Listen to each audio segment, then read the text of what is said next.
प्यारे की, श्री बाईजोराज महारानी की, श्री कृष्ण कन्हैया लाल की,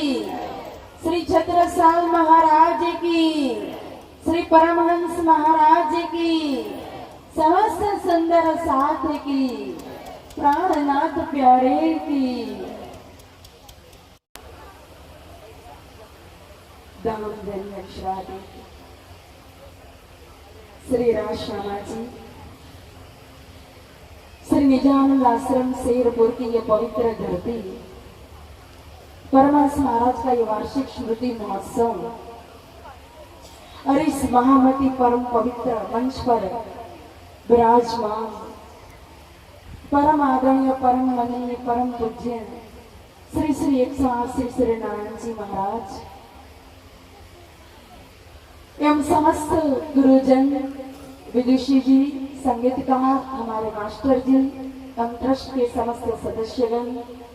परमहंस महाराज एवं श्रीराज जी की सुंदर साथ जी, आपके चरणों में प्रेम प्रणाम। परम धाम की एक शक्ति जो मूल शक्ति कहो, जिसका नाम है तारक, सच्चिदानंद रूपाय जगत उत्पत्ति कहा, जो जगत की भी उत्पत्ति का जो मूल स्वरूप है, लोक परलोक का भी जो मूल है, स्वप्न जागृत का भी जो मूल है, ये स्थूल सूक्ष्म कारण महाकारण कहो या उससे भी परे अव्याकृत कहो, सबलिक कहो, केवल कहो, सत्स्वरूप कहो, उसका भी मूल या सर अक्षर का भी मूल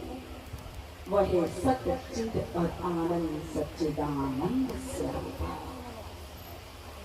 तो ये लोक परलोक का जो मूल है, सच्चिदानंद स्वरूप, जो परमधाम के अंदर विराजमान है,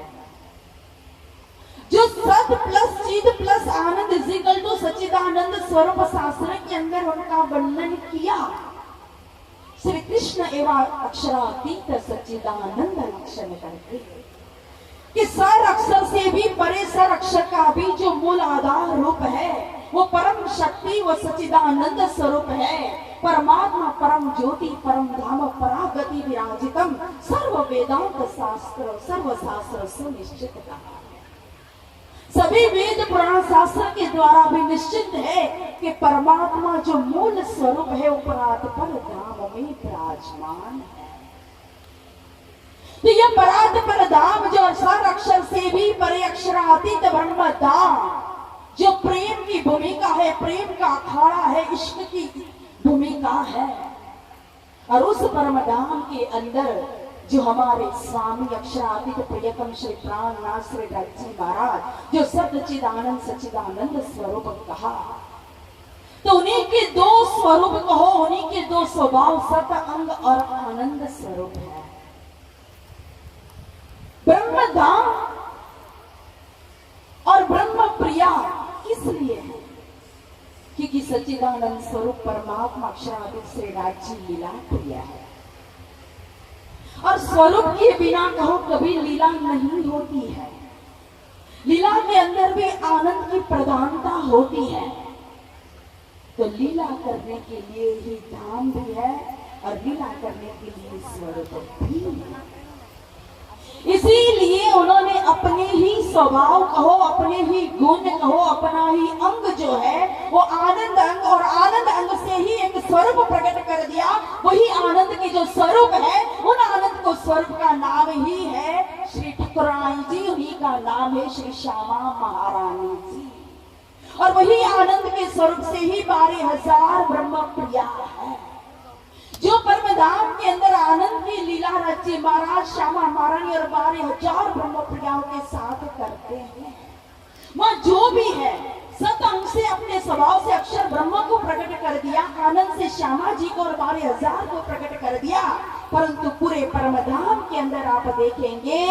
तो चेतन ही चेतन व्यापक है, और वो चित घन स्वरूप श्री राज जी स्वयं है, उन्हीं का चेतन सर्वत्र परमधाम के अंदर व्यापक है। इसीलिए अगर जमुना जी में जिन्ना करने के लिए जाते और वहां जो आनंद की क्रीड़ा होती है, वो जमुना जी भी श्री राज जी का ही स्वरूप है। अगर मानिक पहाड़ के अंदर जाकर बिलंद हिंडोला के अंदर राज श्यामा जी और 12,000 ब्रह्म प्रिया अनंत आनंद का अनुभव करती है, इश्क की लीला होती है, तो यह भी श्री राज जी का ही स्वरूप है। अगर सागरों के अंदर जा करके वह अलग अलग सागरों में अलग अलग प्रकार के आनंद की जो लीला होती है, उस लीला के जो अनुभव करती है ब्रह्म प्रिया, तो सागर भी कहो श्री राज जी का ही स्वरूप है। तो अनंत स्वरूप कहो, खूब खुशहालियों के रूप में, पशु पक्षियों के रूप में, पुतलियों के रूप में कहो, ब्रह्म प्रियाओं के रूप में कहो, पच्चीस पक्ष के रूप में कहो, श्री राज जी के अनंत स्वरूप अनंत लीला होते हुए भी वो स्व लीला अद्वैत है, वो स्वयं एक है, अद्वैत स्वरूप है। लीला करने के लिए उन्होंने दूसरा स्वरूप धारण किया हुआ है, और इसीलिए एक दूसरी लीला करने के लिए ही अपने ही सत अंग से, सत स्वभाव से उन्होंने अक्षर भगवान को प्रकट कर दिया। लेकिन राजी, श्यामा जी, ब्रह्म प्रिया, अक्षर भगवान या लक्ष्मी जी बाह्यगत के अंदर एक ही स्वरूप। अब यही अक्षर भगवान जो हो, उन्हीं के द्वारा आगे अलग प्रकार की एक लीला करनी है, खेल करना है, तो अक्षर भगवान ही अपने हुक्म से कहो तो कई प्रकार के खेल बनाते हैं, मिटाते हैं। अगर शॉर्टकट में समझाया जाए तो अक्षर भगवान का ही जो स्वभाव है, उनका ही जो दूसरा स्वरूप है, जिसको शबलिक ब्रह्म के नाम से जानते हैं। अक्षर भगवान को भी श्रीमद् वाणी के अंदर अगर चौपाइयों में पढ़ेंगे तो उनको सत स्वरूप या भगवान जी कहा है, जिनका स्वरूप सबलिक ब्रह्म है, जो सबलिक ब्रह्म माया का मूल है, उन्हीं का स्वरूप अगर आप कहो तो सुमंगला शक्ति लो, सुमंगला शक्ति का ही स्वरूप कहो तो कालनिरंजन शक्ति कहो, उसी का स्वरूप कहो तो ओमकार, और ओमकार का ही स्वरूप कहो तो प्रणव ब्रह्मा, यानी कि व्यष्टि ज्योति स्वरूप, और व्यष्टि ज्योति स्वरूप का ही स्वरूप कहो तो नारायण भगवान। और यही नारायण भगवान से कहो तो अनंत ब्रह्मांडों की रचना हुई, जिस मध्य एक ब्रह्मांड नारायण सृष्टि के अंदर ये जो 14 लोग, तल पितल सुतल महातल तलातल रसातल पाताल और ये मृत्यु लोग, इसके पर पितृलोक, स्वर्गलोक, महरलोक, जमलोक, तपलोक, सतलोक, जो भी हम देख रहे हैं, ये 84 लाख योनि, जलचर, थलचर, नवचर आदि, ये सब कुछ जब प्रकट हो गया, और इसके अंदर भी जो हम मृत्यु लोक के अंदर आ गए, तो इस अनंत कोटि ब्रह्मांड जो है, 14 लोक की ब्रह्मांड, उसमें भी जिस ब्रह्मांड के अंदर हम खेल देखने के लिए आए हैं, और यहाँ भी 4 युग का चक्र भी चलाया हुआ है हुक्म में, सतयुग, त्रेता, द्वापर और कलयुग। लेकिन सतयुग के अंदर भी आप देखेंगे तो धर्म का पल्ला भारी था, अधर्म था नहीं था नहीं, लेकिन धर्म का पल्ला भारी होने से सतयुग में अपनी जो आयुष्य थी वो सारी आयु अपनी पूरी की, 17,28,000 वर्ष की। उसी तरह से अगर त्रेता युग के अंदर भी जाएंगे तो उस समय भी धर्म का पल्ला भारी था, तो त्रेता युग ने भी 12,96,000 वर्ष की अपनी जो आयु थी वो आयु कंप्लीट की, पूरी की। और उसके बाद जब द्वापर युग आया तो द्वापर युग में स्वयं अक्षरातीत श्री कृष्ण इस धरती के ऊपर प्रकट हुए और इस धरती को अपने चरण कमल से पवित्र किया, अधर्म का नाश किया, इश्क की लीला की, प्रेम की लीला की। तो उन्हीं के कारण कहो तो कलयुग दबा था, तो धर्म का पल्ला भारी होने से उसने भी 8,64,000 वर्ष की आयु पूरी की। लेकिन जब सतयुग गया, त्रेता गया, द्वापर गया और कलयुग आया, तो कलयुग के अंदर कहो तो धर्म का पल्ला नीचे आया और अधर्म का पल्ला ऊपर आ गया। कलयुग के अंदर हम देख रहे अत्याचार, अनाचार, दुराचार, व्यभिचार, चारी चार का प्रचार और धर्म के नाम पर भी पाखंड, यानी कि धर्म का दमन होने लगा। कलयुग की वृत्ति, कलयुग का शासन बन गया। इसीलिए इस कलयुग सुने, इसी कलयुग के अंदर हमारी रक्षा करने के लिए ही जो भविष्य कहा गया था उसी भविष्य को पूर्ण करते हुए अभाविनो भविष्यन्ति मुन्यो ब्रह्म रूपेण उत्पन्ना एक कलियुगे प्रधान पुरुषाशया कथा युगनतान श्रवण पूज्यन्ति मानवा यस्य पूजा प्रभावेन जीव सृष्टि उद्धार। ब्रह्म सृष्टि को खेल दिखा करके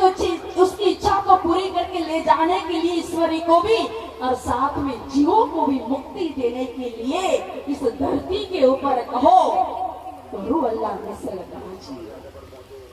स्वयं अक्षरातीत के जो राज्य महाराज के जो आनंद स्वरूप है वही आनंद स्वरूप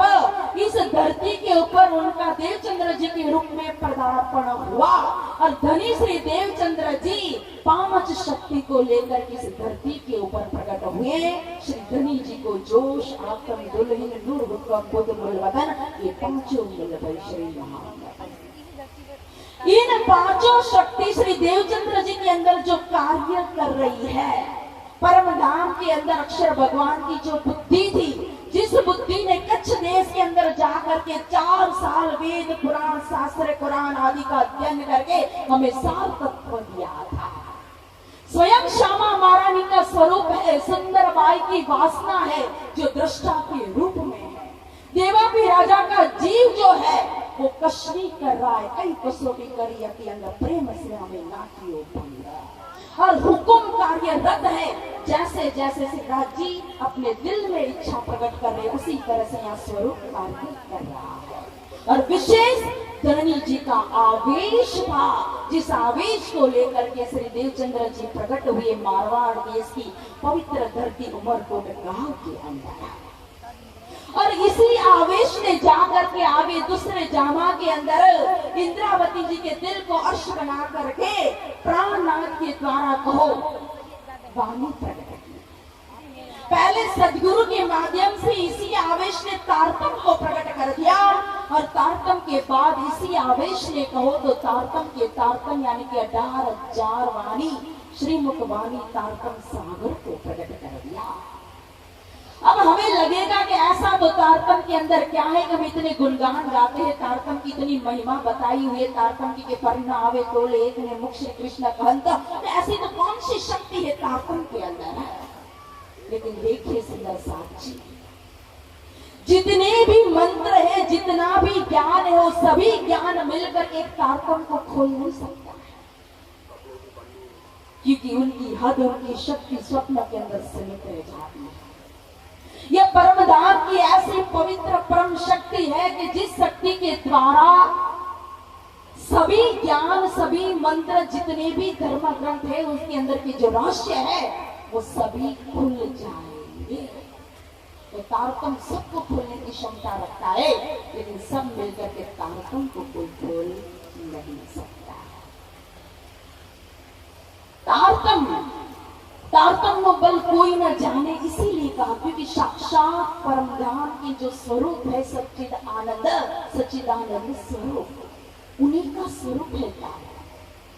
आज ब्रह्म प्रिया इस संसार के अंदर खेल देखने के लिए आई और हमने इस काल माया के वजूद को धारण कर लिया और इस वजूद को धारण करने के बाद हमारा जो सत चिद और आनंद था वो गुण छूट गया और हमने माया का असत जड़ और दुख को धारण कर लिया उसका श्रृंगार कर लिया। लेकिन तारतम रूपी बीज जब हमारे अंदर जाता है तो वो असत जड़ दुख को निकाल करके उस श्रृंगार को उतार करके फिर हमारे दिल के अंदर सत चिद और आनंद का अंकुर खिला देता है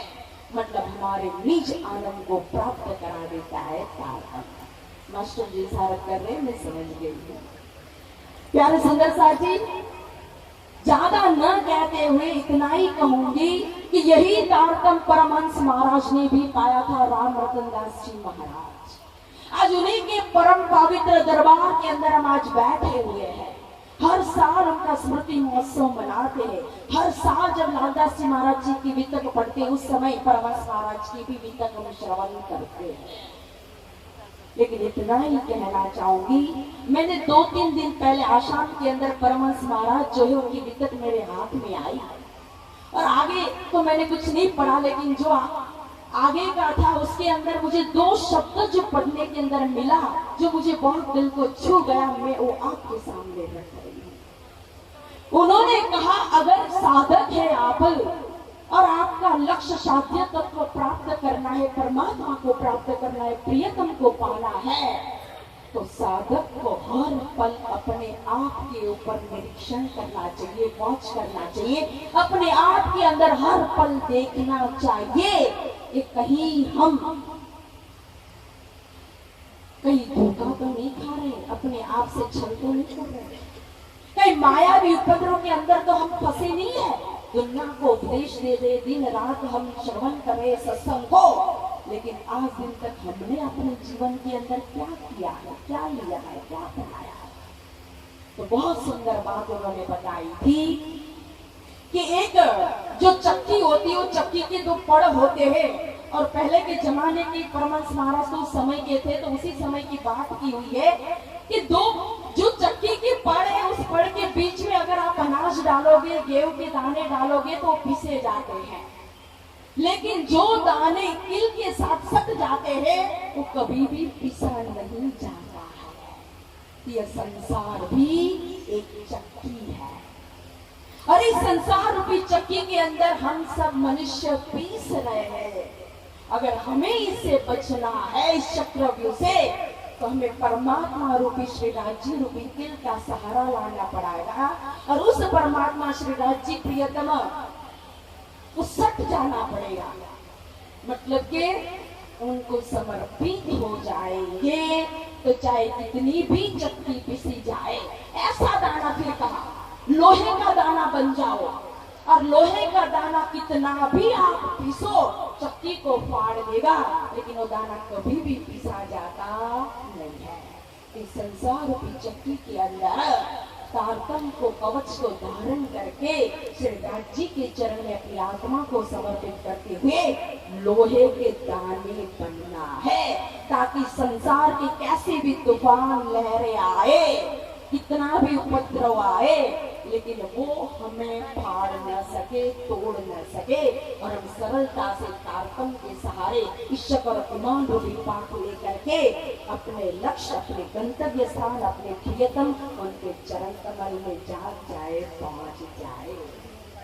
तो इसी आदर्श को, इसी मोती को जो परमहंस महाराज की वितक्षण में मिलता है, उन अनमोल मोती को हमें अपने जीवन के अंदर उतारना चाहिए, जिससे हमारा जीवन सफल हो जाए। इसी के साथ को इस वाणी को विराम देते हैं। बहुत बहुत धन्यवाद, यहाँ आने का अवसर मिला इस परम पवित्र दरबार के अंदर, और मास्टर जी का भी बहुत बहुत धन्यवाद, और आप सभी सुंदर साथ का भी आपने शांति से श्रवण किया। बोलो श्री सद्गुरु महाराज की, प्राणनाथ प्यारे की, बैजनाथ महारानी साहिबा की, तीनोंपुरी धाम की, बोल बोल पंजे वाले की, बोल बोल गुम्मट वाले की, बोल बोल बंगले वाले की, प्राणनाथ प्यारे की, प्राणनाथ प्यारे की, प्राणनाथ प्यारे की। बहुत बहुत धन्यवाद, प्रणाम। प्यारे सुंदर साथी।